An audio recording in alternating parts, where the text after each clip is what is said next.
I'm Sarah Nagle. I've spent my career leading research and product development within some of the world's largest brands. And I'm Chad Reynolds. I'm a serial entrepreneur and the founder and CEO of Verve. And this is AI Powered by People. Each episode will dive into the latest developments in AI and talk to an industry leader to help you better understand and utilize it. We'll take you inside some of the world's most famous companies and share examples of how AI is improving innovation, consumer engagement, media, and marketing. No matter what industry you work in, we're going to help you navigate one of the biggest disruptions to organizations and people today. Hey, Chad, we're back from South by Southwest. How are you doing? Welcome back. I'm rested. I don't know about you. I'm getting back into the Does not sound convincing. Well, yeah, I got right into making maple syrup. So that's what I did earlier. Oh, yeah. Tell our listeners about it. Yeah. So I live in New Hampshire. We tap many maple trees. This is more of a job that my husband likes to do because you drill into the maple trees. You have this little spout that goes in. Yeah. You hook buckets on it. The sap comes out. We collect it for a few days, and you have to collect it when it's freezing overnight and warm during the day. So this week was really great because it was below 30 and it was close to 60 this week. So wow. The sap and this is in your backyard? Just in my yard, yeah, on the property. You say that so nonchalant, just in my yard. Well, I mean, just tapping trees. I have 15 acres, so there's a lot of space to tap some trees. And so we have some sugar maples. It has to be a sugar maple. You collect it and then you put it into this big vat, and it's wood burns below it. You put it in a vat. It the water evaporates, and then slowly you start with a ton of sap and you end up with a little bit of maple syrup. Wow. Yeah. So that was super tasty. When I saw in the background the cauldron boiling, you weren't getting ready for Halloween. This was no, my witch's brew. Maple. Yeah. This is full on maple production. Full on maple production, and we're going to take a break for a little bit and get back into it next week. I know you're going to bottle it, right? We are, and we call it Paxton's Potion. And why is that? Because my kid's name is Paxton, and it's super cute. All right. Well, I'm sure we got to get him to do a little commercial for it. He would love it. Cool. But back to self. Oh, we got a little crowd applause. Thanks, Steve. Yeah, always just makes you feel at home, doesn't it? Yeah, thanks for the encouragement. I appreciate that. Coming up, we're going to be sharing a lot more of our conversation we had while we were at South by Southwest. And Sarah, we first talked to Jayson Simeon. So I wonder if you can share a little intro. Sure. So Jayson Simeon is the former head of design for Yeti, Yeti coolers. I love the brand. But he just recently started a consultancy called Adaptitude. And it was the week before we spoke with him. He started this new consultancy. And he's going to talk about the role of the designer in the world where, AI is helping us with product creation. So that's going to be a pretty interesting interview. And then also, while you were moderating a panel, I had a conversation with Natalia Talkovska, who is the CEO and founder of Natalka Design. And she's a futurist, designer, and innovator who's going to talk about, how she talks a lot about human experiences. We want to talk to her about that, kind of how does an AI enable human experiences? Yeah. All right, so let's talk about some of our takeaways from South by Southwest. There's a lot going on. There was a ton of panels. You were also moderating panels, so we were absorbing a lot, while I was also having conversations with people and out on the street with folks too. So talk about some of the things that you learned. There are a couple. So there are a few different themes. Obviously AI was prevalent through a majority of all the different talks, and mostly around just helping to scale out how you could work and how you could do more, which was a predominant theme. There just continues to be around brands and kind of the consumer relationship.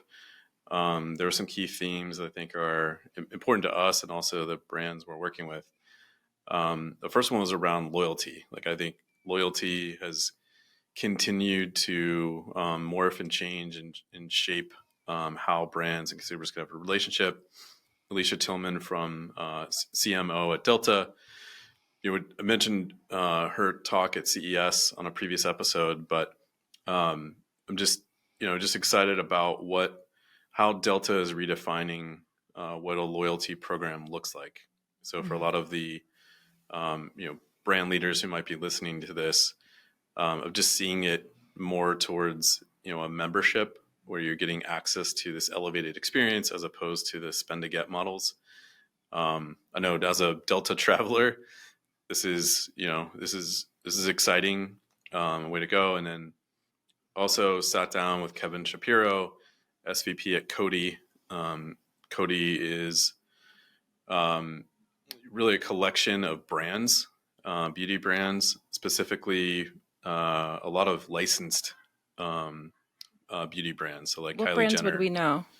Like Kylie Jenner, Fenty, those kinds of brands, Hmm. as well as CoverGirl. Um, and we dug into a lot of different topics, specifically around co-creation. So just as you're launching new brands, new products, especially with kind of as a licensor, and having creators kind of inherent in those products, just walking through how they're working with creators in really interesting ways, not only on product but also in physical spaces where they're trying to open up specific environments, like in Miami, where creatives can come together and make things without any specific intent for the brand, or how you're just looking at collaboration across, even across their brands, is pretty interesting. So what about Yeah. you? What were some of the things that you heard? Well, the big thing that, that I took away, because I was sitting, while we were at La Condesa there, having conversations with folks. I had a lot of time to, have those conversations, but also kind of like ruminate on kind of the thing, some of the previous conversations that we've had too. um, there's this idea that AI, there's this like people talk about it being really scary and how it's going to like take over our jobs, and there's a certain view in Hollywood, but there's also this ability that AI will have to give us more human experiences. So kind of coming out of the Carla Diana interview that we did around robots roaming around the hospitals doing the administrative stuff that the nurses may have to do instead of holding, a patient's hand. I know you talked about having experiences like that. Right. Also, just hearing about like how it can take away some of those things, but not just so we can just do more of those administrative things. It's to do more human things and have like more human connections and conversations, and think about having a bit of time to like reflect on some of these ideas and the things that you're building with AI. So that was just something that's been kind of going on in my head since South by Southwest that I thought was pretty interesting. And it was a thread that I kind of heard through some of the conversations. We'll hear it with Jayson, and we'll hear it with Natalia today too. So just, I don't know. And I think there's more to come there, and kind of more thoughts to be able to craft around that. But there's Yeah. something really cool there. Yeah. Agree. How I feel. I feel about it. Yeah. I mean, just creating that, more of those like moments in the shower where like all of the complexity of the world disappears and you have a chance to, just get clarity on an idea that, Mm-hmm.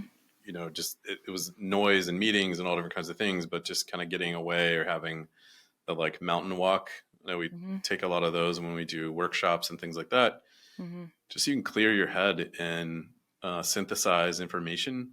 Mm-hmm. And I know we're using AI a lot on, rather than spending 40 hours of analyzing data, what if AI could help us craft some of those connections where maybe we could spend 4 hours in the data, Yeah. and then the rest of the time understanding what we do with it or how we might create something new, from it. Um, Yeah.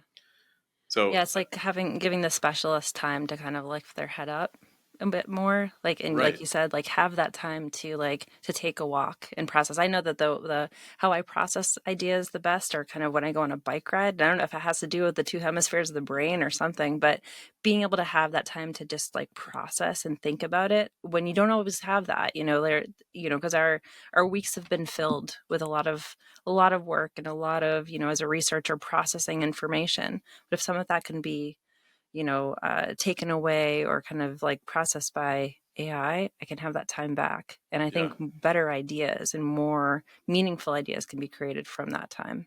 Absolutely. And towards the tail end of our trip, I was also able to see or hear from Shane Legg, who is co-founder at DeepMind, all the different innovations that they have created over the last few years. And, members from like OpenAI and Anthropic were kind of OGs at DeepMind. So it was pretty incredible to hear kind of firsthand from Shane how those types of projects happened. And our friend Dustin Williams moderated the whole channel, and thanks Dustin for the shout out at the end of the talk. Yeah, it's such an exciting space to be in, to be creating new technologies. And to your point, Sarah, like when you're inside of making these things, you can kind of fear the worst of kind of the edges of these things, or how does it impact my job or what I'm doing. But I just find it personally, the more that I'm using AI, the more I'm spending with people, and doing these kinds of things. So, I'm just seeing it as a way to not feel burned out in kind of in the day to day or in the work. So, and it seems like there are a lot of other people out there as well who have that same common view. It might be contrarian right now, but hopefully it won't be in the future. Yeah, I think it's pretty exciting. Yeah, I mean, this is just to bring in an anecdote.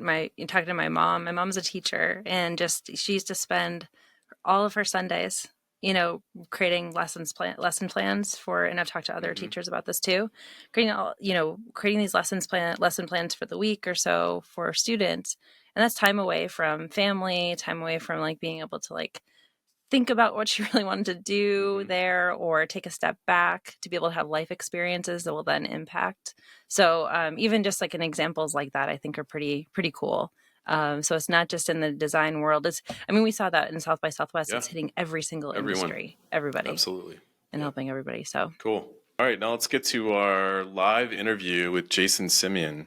So this was a live recording from South by Southwest as part of the Brand Innovators space.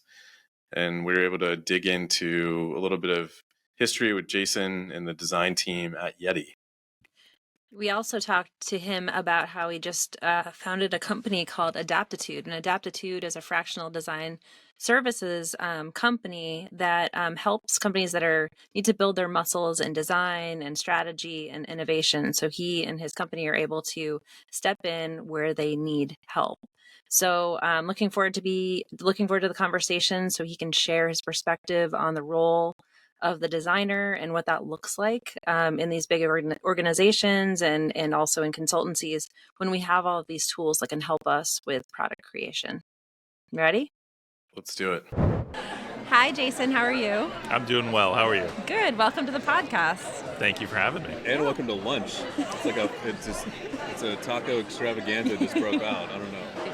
It's all good. I don't know if you That's how we do this in Texas. Yeah, I figured. If you need anything, we can order. Yeah. So I'd love to have our listeners hear a little bit about kind of what you do. As of a week ago, you were at Yeti as the VP of Design. Can you talk about what are you doing now? What are you up to? On my last day, I actually launched my own consultancy, my own firm called Adaptitude. And it's basically a fractional design consultancy. It's kind of building on a new consulting model that really was born after the pandemic, that really kind of taught the world how to work remotely, right? Can you explain what a fractional consultancy is? Yeah, sure. So basically it's about connecting expertise and overlaying that with a broad set of companies that can use it in a way that's a little different than traditional firm consulting, right? Because I did that for the first 15 years of my career. And a lot of that is where you're offering services that ultimately the companies aren't going to be able to do themselves, and they're going to have to always call you for help. And my company is going to be about going in, training up companies on how to build these capabilities internally so that they can be successful and not have to call on bigger firms all the time, right? It's a more poignant, focused model than sort of the broader consulting. what kind of capabilities are you building within the organization? So that's the wonderful thing about fractional is the fact that I can build a team, and those teams can be anywhere in the world, right? I had plenty of experience both on the inside and in agencies building teams that were all over the world. So I learned how to manage those teams remotely. I learned how to really kind of get the best out of those teams, even though I wasn't with them. So really kind of putting those tools to use. And I have an amazing network of other designers in every different field and discipline. So no matter what challenge I come across, I know who I can call, and we can work as a team together. So I'm super excited. Feeling a week in. A weekend, pretty tired. I haven't been sleeping much. I don't know if you can see the bags under my eyes, but yeah, it's been exciting though. It's a different kind of tired, right? It's a tired that I'm not dreading. It's a tired that like, oh, I have to get this done because it's going to be amazing. And it's just inspiring. So this first week has definitely been high energy. Congrats. Thanks, It's man. like having for your first kid, kind of. Like you just never experienced tiredness like that before. This is true. And I'm like blown away that you're not wearing black because I thought all designers wear black, but Yeah. the myth is You melt in Texas when you wear black. So No, I mean, I'd love to maybe touch on just like the design, the culture of design, Sure. like at Yeti, and Yeah. kind of like kind of where you were coming from, because we'd love to dig into also the AI and some of the other topics that I know you have a lot of excitement around. Absolutely. Amazing team. One thing I'll definitely miss about Yeti is the team there. Have a great culture, very supportive culture. They're going through some things right now where they're trying to figure themselves out. The design team's very capable, but they're very like inwardly focused, right? It's all about like, I got to do what's right for the brand. And their brand, they're so very protective of that brand, and for good reason, right? It's an amazing brand, and everyone on the outside who sees Yeti always has such great things to say about it. Great quality products, they last forever. A lot of fast growth too, the experience in the last For 15 sure. years, right? For sure. Yeti's culture is one of, it's so focused on the brand that sometimes it maybe struggles to see other capabilities, other things that are coming in the industry, because they're so focused on trying to do what's right and trying not to disappoint anyone. And they have such a big audience now that those stakes are so much higher than they used to be. Yeah. So through the design process there, but also now being on the outside, I know we kind of collectively share this fascination of how AI can get integrated into this design creation process. Yeah. What are your thoughts on it? There were a number of tools where I was identifying, trying to bring in, but it became very clear to me that these, at least in the current stage of startup AIs, their monetization model is broken. And what I mean is whose model? The payment model. Okay. Right, because they're very much focused on individuals who can use the tool, and it's great for like folks like me who are, I have a credit card and I'm gonna, pay 20 bucks a month for whatever service. I use a number of them now. They're all $20. So I know, it's like, amazing. I didn't even know what you were talking about. We were both like, it's $20 a month. I'm like, why is everything? Of course it is. If it's not 20, they're underselling. So, but that model doesn't scale well for enterprises, right? Any big company. So if they want to really see something where that's going to affect enterprises at scale, they have to have different engagement models. And I know some do. There are some that are a little ahead of that curve, but for the most part, there's barriers in IT. There's barriers in accounting that keep you from engaging on some things like that. The last thing IT really wants is some designer as a user of their architecture and system just adding things to their tech stack that they haven't approved. Right. So they can't have these things. Plus they don't know where the data is, how it's being managed and things like that. And so many of the AIs are putting walls around those things to protect the data in ways now. But in order for me to get some of those tools inside, it took like almost 6 months of working with IT to get things approved and have them understand how everything's going to integrate, and then like, oh wait, they're going to be charging you every month. Like, can we just like do an invoice because we need to pay through POs, not credit cards? And the model just needs to be refined a bit. And I think that's something that software companies, traditional software companies, they've definitely figured out how to both bill individuals and do monthly charges, and then enterprises that can pay with POs and have 45-day pay periods and things. Yeah, and just being prepared with the policy too. Like, we've been having conversations with large organizations, and they're like, yeah, we're still kind of working on our policy and kind of like how we deal with these tools. And so a lot of the designers I know are kind of playing with it on the side and trying to show the proof points to the organizations, because if they don't see the proof or kind of see how it can help,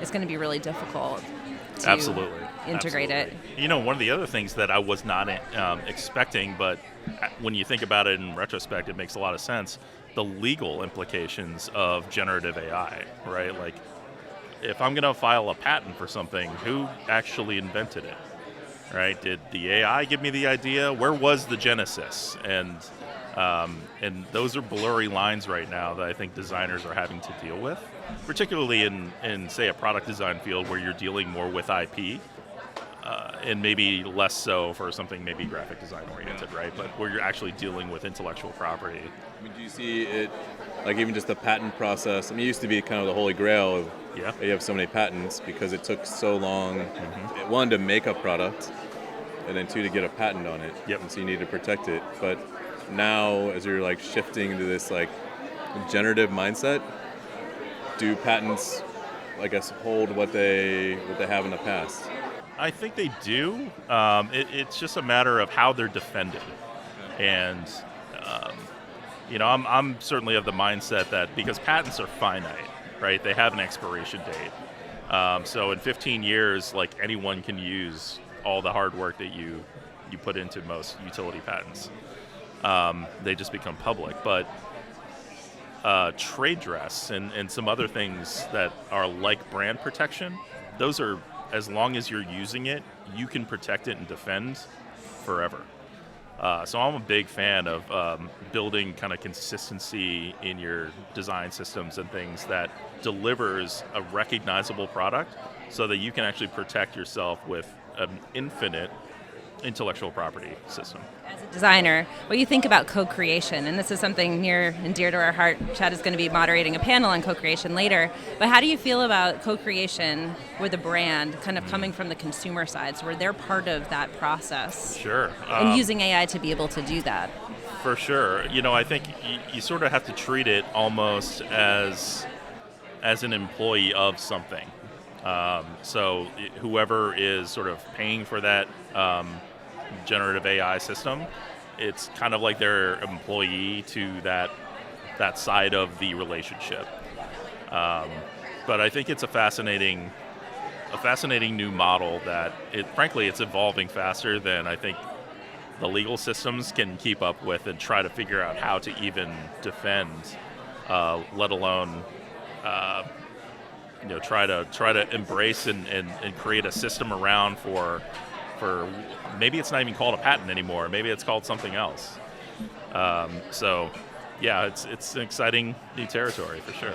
And I guess, did you have any experience with it, like with your time at Yeti, of where you were trying to incorporate it into the design process? Yeah, we were looking at tools like VizCom.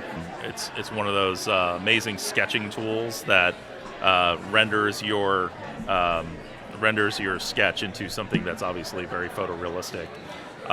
What I was so fascinated by that one particularly was because it wasn't word prompt generation. That's part of the tool, but like it's using the sketch and the input to build your output. So it's great for iteration, but what I really love is the fact is when you think of a linear design process and you're talking about sketching, you're talking about form development in the early phases, and then you move through the CAD building system, move through the prototyping, and then you can get to a place where you can actually create 3D looking renderings, right, and visualize your CMF on it. This was a tool that just condensed that process and allowed us to visualize things a lot faster. So what kind of time are we talking about? Like a time Oh, saving? things that would take weeks were taking hours. So I'm sure that's a common story for a lot of things. Yeah. What do AI you, related. And what do you do with that time? Is it just a time saver, and you can shorten your creation process? Is it? No, we just have to fill that in with more projects. Right. Yeah. Yeah, I mean, it kind of begs the question of like, well, what if other parts of that whole process could essentially go through that same?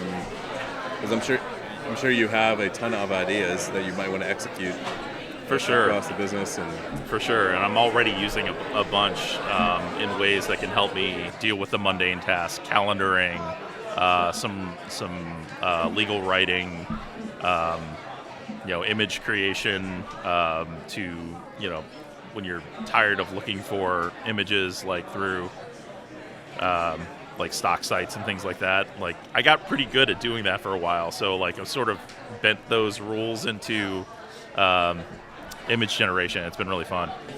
Curious when you can like shrink the process. So even if it's like kind of upfront, kind of the learning and then the product creation, can you talk about that next step that we're going to have to figure out? Kind of like how do you take it from the concepts through the manufacturing process? Because that's a part of the process that takes a really long time. Yeah. Can you for talk sure. about kind of like where do you see that going? I think we've been seeing in like computer intelligence already impacting product development on the engineering side. When you think about like finite element analysis, FEA, where they take a CAD model and they basically run through simulations of how it's going to break and where it's going to fail. So we've, you can imagine applying certain knowledge to the product development process in that way. But I think when it comes to, because engineering is so tied to and manufacturing is so tied to intellectual property, there's an element of like the company has to control it. It has to be able to, make sure that if it broke in a way that they didn't expect and they could be sued for it, they have to be able to defend that somehow. And if they're completely removed from that generation process, then they're leaving their business to chance in a way. so Jace, can you talk about how the consumer, like their, I guess their ability now to be like to voice what they need into the design process, Yep. like how that might transform what you're making, what you're creating. For sure. That's going to be a big challenge because brands, in particular, they need something to wrap their brand essence around. And if the consumer doesn't value that or is maybe not aware of that, they can go make something, but it won't be recognizable. And I think the thing that this is kind of what is driving to what I think is the design ethos of the future is form is following, whereas traditionally form follows function. I think those rules there's still a lot of sense to that. But I think the future really looks like, is particularly in the age of AI, form is going to follow brand. Like, what does a brand essence mean to something? And it may not follow the sort of draconian dogmatic rules that we build into design systems today. And so when you're talking about consumer insights and consumer input, the brand is going to have to sort of express and create guardrails for these AIs or for these generative systems to operate within if they're going to give consumers that kind of control, right? So should they give, they give the? I don't think that's a blanket statement. I think there's definitely things where you got to leave it to the professionals. Right. But yeah, I think there's definitely some things. Yeah. What parts of it? Where does it get tricky? Where's the tension? Well, Like I where think it goes too far. personalization. When it comes to personalization, customization, that is something that's very personal to people, and that's not something that any brand is necessarily going to understand at a scale that all of humanity, right? It's just too big. But if there were certain parts of a product that were off limits to change, but then you can customize X, Y, and Z, and you can use all these different ways to do that, then I think that's okay. So where is this? Like we were talking last night around kind of the paint by numbers personalization, where you like go online, you put your name on the product, you change the color, and then buy it. Yeah, like Nike ID, My Adidas, those. and everybody ended up kind of creating the same thing, because personalization just came down to like color and your name on it. Which, if I use like a Yeti as an example, it's kind of how people personalize it. But what if I have like a unique, I have a Jeep and my tumbler doesn't fit in the cup holder? How can I, is that in bounds of how I could go personalize it specific to different sizes and things like that? It could be, like where are the boundaries of how it's still the brand, but I want the brand to fit into my life, and like what is in and out of bounds then? Sure. Those are absolutely the questions that I think brands are going to have to answer sooner than later. I don't think there's a blanket answer for that, just because the possibilities there's just too many, and some products are a little bit more complex than others. When you're talking about making cups in different sizes and things like that, I think one thing people don't realize is like each one of those products that Yeti makes, even like the simple tumblers, they're a system. They're a system that is like meant to work with other parts of the system and things that are interchangeable. And you change one of those variables, everything starts to break. Or then you've got to make a custom lid to fit that, and your mag slider is no longer going to fit on top of that, or your straw doesn't fit, or it's too tall, or whatnot, right? It's a system, and it's all meant to be delivered in a way that's like, it's so nice how it goes together, and it's so amazing how long it lasts, right? If you give too much control over to the consumer, they may make something that doesn't actually live up to what your brand stands for, right? Maybe if the tumbler doesn't fit your Jeep, which I know for a fact, having a Jeep, it does. But if they're in a world where we had Yeti made a tumbler that didn't fit in your Jeep, and you wanted that to fit in your Jeep, maybe Yeti decided, you know what, we're on the EV train, so we're not going that way anymore. So there could be like a real reason behind that, and design decisions that are driving brand implications that you don't want to loose to whoever. Right. So you're saying it's a slippery slope in some situations? I think so. Of course, I had to ask the person who did the research for why it should fit in your cup holder. Well, it's particularly your Jeep. Like, ooh, that guy. So now that you're on the other side, you're kind of like working with companies, particularly like Yeti. What advice do you think you're going to be giving them about integrating AI into their processes? That is a great question. One of the things I think companies have to start doing, and this is really anyone, but companies in particular, they have to start doing is experimenting. They need to try to see what these things can do, because there's so many misconceptions about like what AI is and what it's leading to, and people worried about is it going to take my job? Is it going to, there's all those misconceptions, and I think it's so fear driven that if people just try it out. I think that's why there's so many free plans on these AIs. So just try it out, because once you realize, you get over that barrier, you're like, oh, this is an amazing tool. Like, why am I not using this? But it's just such an uphill battle to get big organizations to steer their ships in a totally new direction.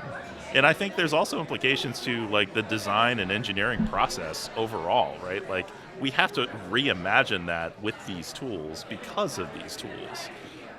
Like if it took 18 months to put a product on the market, and 3 of those months were spent in idea generation and all the design thinking process, that's all part of the upfront process.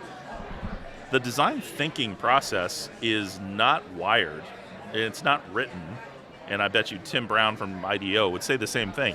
They're not compatible with AI, because the design thinking process is about building empathy and experimenting in ways that you exert the least amount of effort to get to an answer.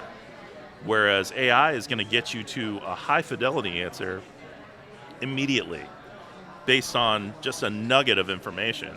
So until we rewrite our design processes for big companies to say we can not just shorten these deadlines, but we can actually get deeper into the solution paths because we're going to explore things we never had time to before. That's where I think they'll actually get the benefit. And until they start experimenting, they're never even going to make the first step. Do you think we're beyond design thinking? Do you think we're in like a new phase? Like generative thinking? Yeah. Because potentially. I mean, we can't ignore it. And I think the design thinking was meant for humans. Right? It was meant to solve human problems by humans.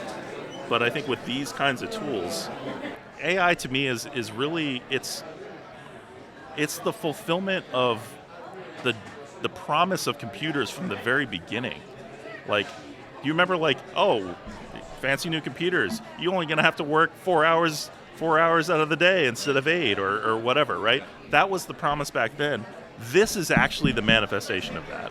Right, like computers. Let me know as when that 4-hour workday kicks in. But well, that's right. When we watched the Davos, the panels at Davos, they were talking about that too. Like, we could use this to potentially get our life back. And use it to do some work for us. Yeah. So, lots of possibilities. No, there. I like it. Yeah. I just keep on buying computers and figure the more I buy, then the faster I'll get. But the less work you have to do. Yeah, it turns out not to be true.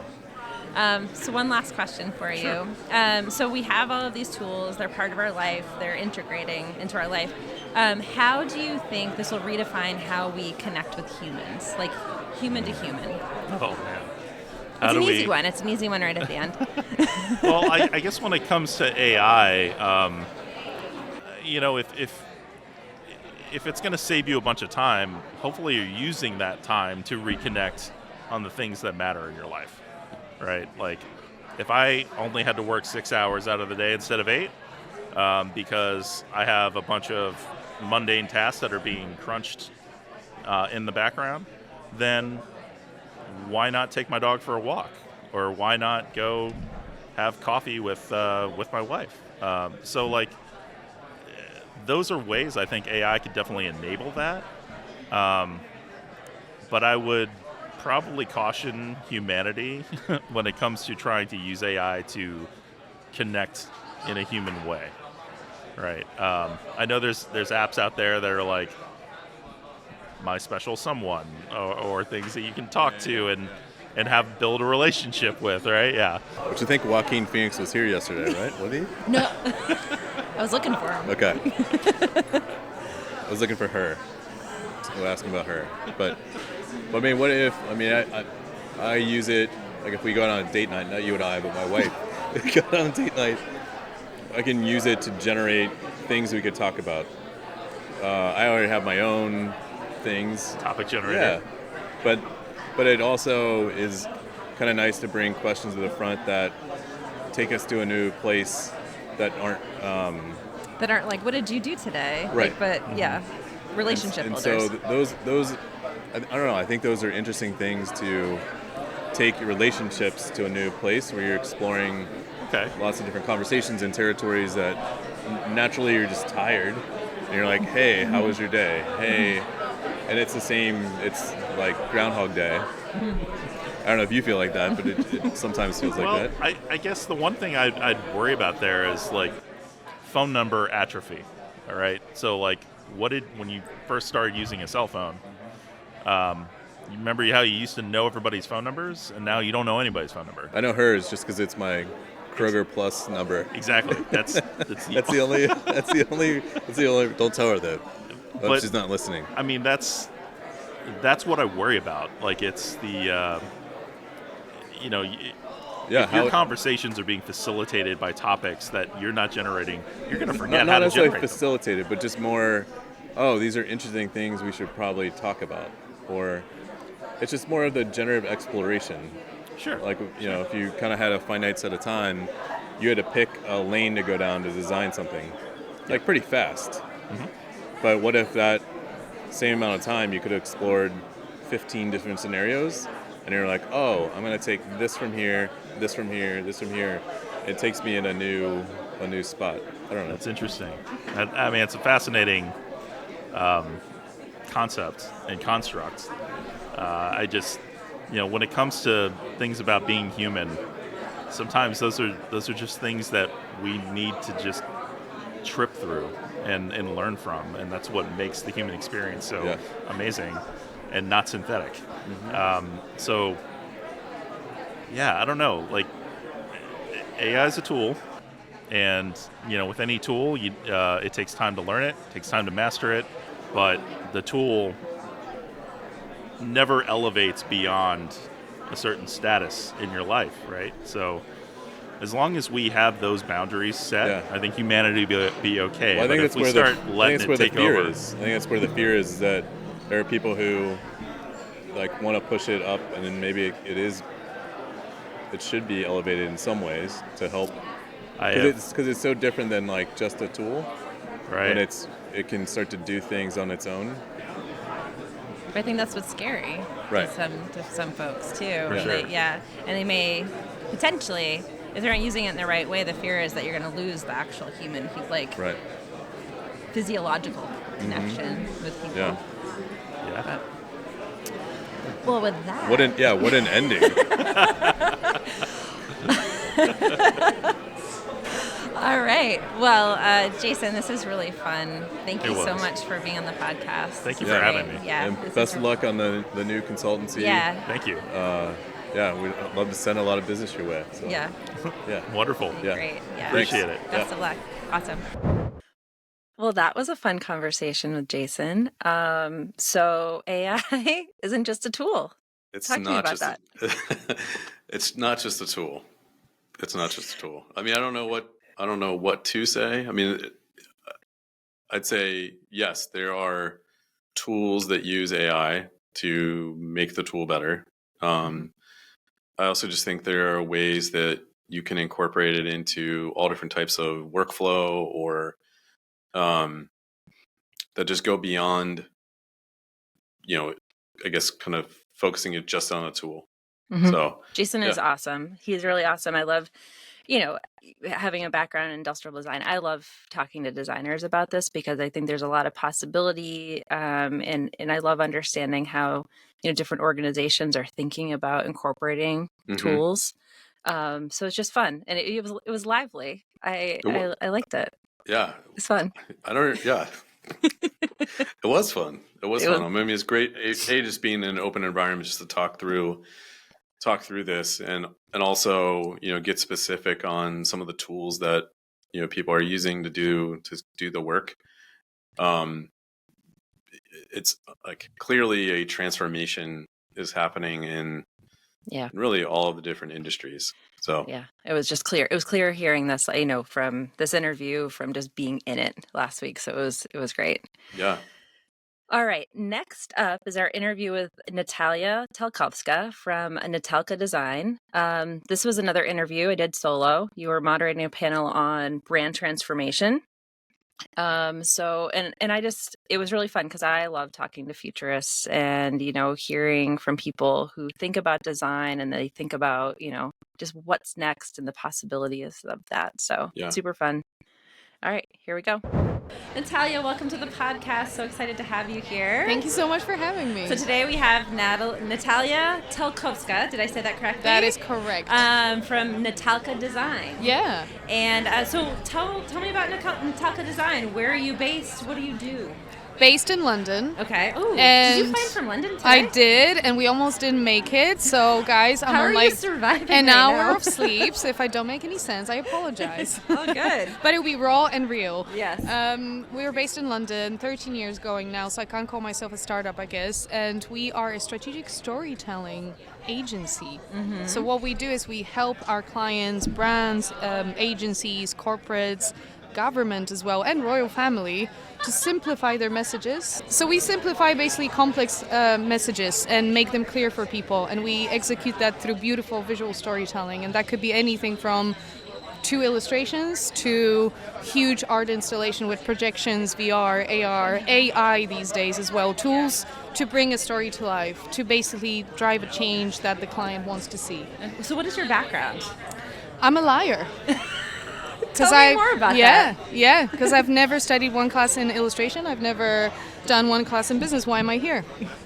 But somehow, through... it's a bit of a story, like Netflix could actually call me about it, because it's a story where I met 13 years ago now an amazing person who changed my life in an hour meeting. He became my mentor. I just asked him to meet for a coffee, and it was a power hour.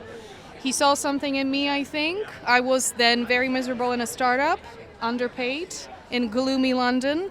And long story short, he decided to be my mentor, coached me for 6 intense months, invested in me as well, in a way, supported me financially, and the rest is history. Here I am, working with Royal Family, working at 10 Downing Street, working with top brands, FTSE 100, and it's been a blast. That's amazing. Can you talk about some of the projects that you've worked on? So I'd love to hear about the AI projects specifically. Well, these will now come up so much more, but let's say the serious ones. It would be, for example, working on rebuilding London Bridge Station in London. That project lasted 3 years, and our job was to join every single meeting that was going through the 3 years. By then we all became a family, and support visually the journey of that project, which means imagine visualizing who's the stakeholders, what's the problems, what's the trajectory, how much money do we have, who needs to be involved. And somehow, through bringing everyone together in that way, everyone's looking at the same thing, and suddenly from a lot of different ideas of that project, everyone's aligned and everyone knows what they need to do. And the result of it was the project was done much faster. They got more stakeholders on board and much more investing than they expected. So whenever I cross now London Bridge Station, I feel quite internally proud, although no one knows, because we're always that invisible hand, as I call it. Yeah. So that tool, the thing that you created, was more for an internal, to kind of just bring everybody along in the process. It wasn't shared externally. That wasn't. Yeah. So there's a lot of NDA work, especially with the government and all these pharma companies, healthcare. Yeah. So a lot of topics if I told you guys about, you would freak out and worry. But there's a lot of public campaigns, marketing pieces, social engagements, art installations, so that's seen by many. So you're kind of a futurist in some sense. I'd love to hear about some of the hot topic that you hear about all the time is the future of work. Like, what will my job look like? What will people's jobs look like, designers specifically? What do you think about, like, kind of what is your thoughts on what people's concerns around that? Well, Altman just said that, what did he say recently in a podcast, that in a year or something? There's gonna be one person that starts the next billion-dollar company. We were talking about that earlier. Like, let's just we should just all get margaritas and just and just forget it. But I would say, what, we live in a world still that requires us to work, earn money, and spend the money. And as long as that is the system that we live in, we need some sort of jobs. Now the question is, obviously, so many people are losing jobs, so many people need to reskill, so many people are freaking out, and that's definitely felt in London. But equally, I truly, truly believe that it's just about reshuffling, removing, kind of moving yourself to a new place, and it doesn't mean that suddenly you have nothing to say. You just need to be part of that journey. Just like when internet came, everyone was like, what the hell is internet? And look at us, we don't even think about it. Phones, we don't even double think it. Yesterday I met this lovely couple on a plane. They had a tiny baby. She was 10 months. And we were all thinking, she's not going to even touch the phone. What's going to happen when she's 20, 30, right? So the change is coming. It's already here. Do not fear. As long as the world wants us to earn and spend, we all need jobs. Yeah. The moment that we will change the system and you want me to sit by the sea and paint all day, I don't mind. Give me margarita, I'll paint. What's up? AI, please do all the work for me. Let's hang out. It's, we're all overworked anyways. Yes. So I don't mind. When are we stopping? Who's going to pay for my life? Are we going to go in the whole flat kind of, system where I'm going to be paid a few Ks a month and paint? Am I going to be advising specific type of group of people with the skills that I have? Am I going to be clicking and pressing on buttons and that tool is going to do something for me, but I'm paid for clicking and pressing the buttons? I don't know. Yeah. Whatever that is, we're moving in a different, interesting direction, and some people are switched on and some people pretend like it's not happening. Yeah. How are you seeing AI amplify your role? It's actually interesting because a lot of people, when the whole movement started happening, thought like, Natalia, like, what are you guys doing? You're in the creative space, you're in the visual space. You like, what is happening? And I'm like, yeah, bring it on. I don't want to draw actually all day. Like, sometimes like some of these projects are, the thinking and the creativity is super exciting to me. The strategizing, the being with people in one room, the problem solving, that's what I've always been interested in. The execution, I don't mind if it's sped up. So to be fair, our job in many ways became faster and better. Where I need to ideate, I will click on a button. The problem is, and the awareness for my clients is to understand that we are in a place where we can use it to bump some ideas, to create some conversation, but it's never going to be a final product that's going to be meaningful for your company to drive the project forward, or at least not yet. So our job right now is, to be fair, a lot of educating them. Just like COVID happened, half of the year was me telling people how to click, where to click on Zoom. Yeah. Like, that was my job. Zoom should pay me.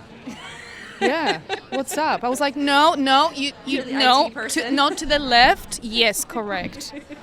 So that was half a year. So now it's kind of like, guys, there's a tool called, and we go deeper. And everyone's scared, but suddenly it's becoming fun. And when people feel and are in a space of fun and play, they are more creative and they open up. So this is where I see AI having a huge role. Yeah. So you talk about some of that advice, like, with your clients, where, they're excited about it, but they're, cautious. Like, what are, more than just kind of like get in there and play, like, what's the advice that you have, and how do you work with them? Yeah, so I need to bring here my friend Henry, who is Coutinho Mason, who's an amazing futurist, although he doesn't like to call himself that. They never do. He calls himself a reluctant futurist. I'll take that. I think it's cool. And he wrote a book, Future Normal. That's one of the reasons actually why I'm here, and we're elevating that. But equally, we started something called Visualize Futures, and it's basically looking at different trends and landscapes in the business. So now we're focusing on healthcare. And we are illustrating and storytelling all these different trends and insights in AI and kind of bringing them down to the actual use at work. And it's all about people first strategy. That's why I love what you guys do with the podcast, because I'm like, people first, yes please, always. And the concerns kind of will be mainly, will this take my job? If I engage with the tool, me learning the tool, will that mean that I will be fired, or will that mean that actually I might get a promotion? It's a very, I think, almost kind of interested space right now, and some are really fearing that and some are excited about it. So our job is to bring these tools and say to them first, guys, what's the problem? What's the biggest pain right now? What are we experiencing in the job that's kind of clunky? What is going on that could be sped up? What is going on that you spend hours on, or too many people are involved, or not enough people are involved? And soon enough, we find out that there's tools that can make all that better. And suddenly everyone gets a bit more, I don't know, comfortable, because it doesn't mean that you learning that tool means you're out. It's actually upskilling you, because you are the leader now to tell others how to use it, and you can upskill your team. So it's almost like we're educating the educators. Yeah. And we're helping them just to be more comfortable with it. And our job with Henry is to kind of be almost like journalists for the space and find the tools that are really meaningful and needed, and not the kind of like fluff around, because there's a lot of fluff. Yeah, there is. Yeah. And sometimes people show us like even, oh, look, I used that tool, and look at how the picture came out or something. And it's just a mess, right? Like, guys, like... Yeah, it's a mixed bag, but our job is to really bring it down, simplify, and we are constantly curious about finding insights and trends that really work well and really make a change. So in healthcare, it's fascinating what's going on. The smallest changes, the smallest tools, big brands are even starting, kind of swallowing small AI companies and exploring new ways of doing things, and it's exciting. Yeah. So how do you imagine that AI, like kind of these tools, and it could be in healthcare, it could be the tools that we're using in our everyday, how can they allow us to have more human-to-human connection? We need to make sure we still are people first, like we just said. So the tool shouldn't make us more isolated, because I feel like the problem with the phones, we're all just miserable and isolated and on our own and lonely. I mean, like the levels in London and UK, suicidal levels, if we want to go that way, because I do study that topic intensely for different reasons. And just really, I don't want to go dark, but technology can be really isolating. And for me, there's a lot of power to AI where I want to bring everyone into the room. I want everyone to have a conversation. I want everyone to literally stare at the screen or stare at the tool and go like, whoa, this is what came out of our brains. But what we're focusing with Henry on is to make sure that people still own these creative ideas. We always say, first start with your own idea, own it still, own that creativity, and then elevate it with the tool. So we're playing a lot with another project that I started 10 years ago called Doodly Doo, and it's basically about people connecting through drawing and having the best time.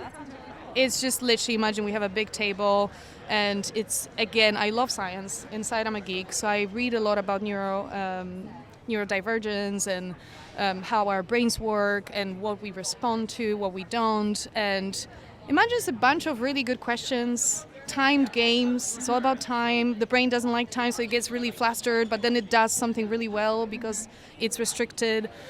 So through those drawing games, we just get to know each other better. So say I would ask you, can you draw for me last time you were really, really happy? And let's say you draw something and then start sharing, and it like really will start connecting, because it's not even about the drawing, it's about you expressing yourself through that drawing. So what we are doing now with Henry, on a scale of like literally thousands of people in the room possible, he's going to be launching that in Riyadh next month in April. Good luck, Henry, because he's going, I'm here.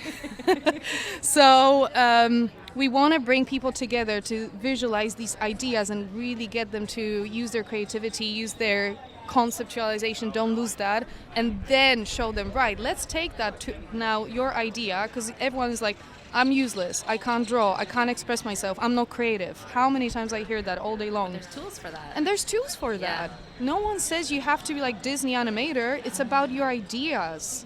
It's about what you scribble down on your little paper. And now let's take those AI tools and elevate that to another level. And suddenly we're all so skilled in that way, right? So it's not about taking away our skills. It's about making that person believe that my ideas are first important, and doing that with others, so I feel like I'm part of something, and then taking that to another level. And sometimes it will work out, and sometimes, let's be honest, these tools are still a bit funny. Yeah, it's all experiments. It's all still experiments, and like obviously Altman is scaring us that like in a few years we're all fired. Bring it on, where's Margarita? I can't wait.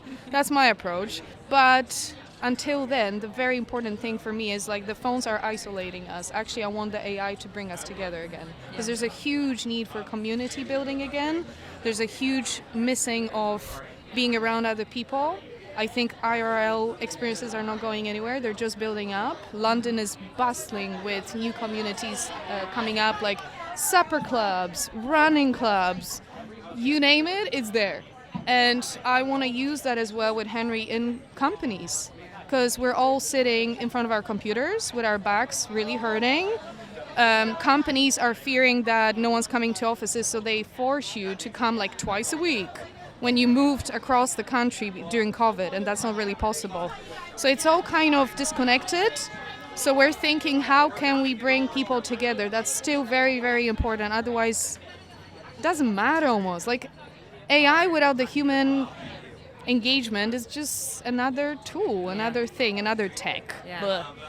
I love the idea of that, the drawing together. That is so interesting, and kind of using AI to help you do that, because I think we're going to start to have conversations that we've never had before, because we're able to be creative in new ways and kind of like ask questions to each other about the different things that we're creating. I like good questions.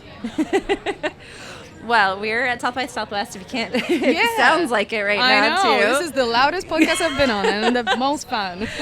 It is about us getting together, and that's when I think magic happens. And it's the most interesting thing for me is you never know who you're going to meet. And even meeting you guys, what a blast. This has been awesome. Thank you so much for taking the time to chat with us. you. This It's has been been great. Thank Awesome. you. So thanks, Natalia, for joining the pod. So Sarah, what were some of the takeaways? It was really fun talking to Natalia. She's got some cool projects that she's working on with the royal family. She's working with London Bridge, so some pretty cool stuff out of London. But again, that thread of the human, kind of like AI bringing us this like humanity, giving us this connection. She talked about like creative ways to be able to have conversations with people through art. I just thought that was really cool. So it's just kind of like just building on this theme of giving us time to connect with people in a different way using AI and creativity. So in part two, Sarah, you're going to hit the street again and talk to kind of everyday folks about AI. So what's the big question we're going to pose today? The big question today was a fun one. I wanted to understand how people would feel if AI generated a love letter that they received. So if someone, went in and created a love letter for them, how, I just kind of is Hallmark under attack? It might be. Yes. Yeah. Have you ever written a love letter, or what's the opposite of a not so loved letter? Mean letter, breakup letter. A mean letter. Yeah. I probably would write a breakup letter in AI to kind of really,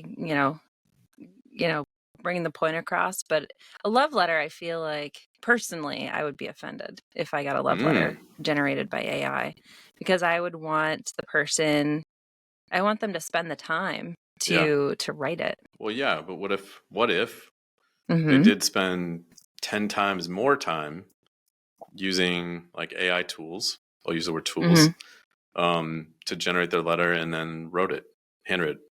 Would that would change? No.